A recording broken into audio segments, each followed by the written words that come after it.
గుడి గంటలో నాదానిది నీవని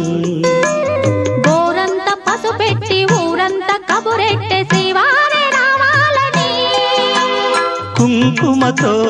కుశలమని పారాణే పదిలమని దీవించు దేవుళ్ళే మన ఇంటి వారని తెలియని రాగం పలికింది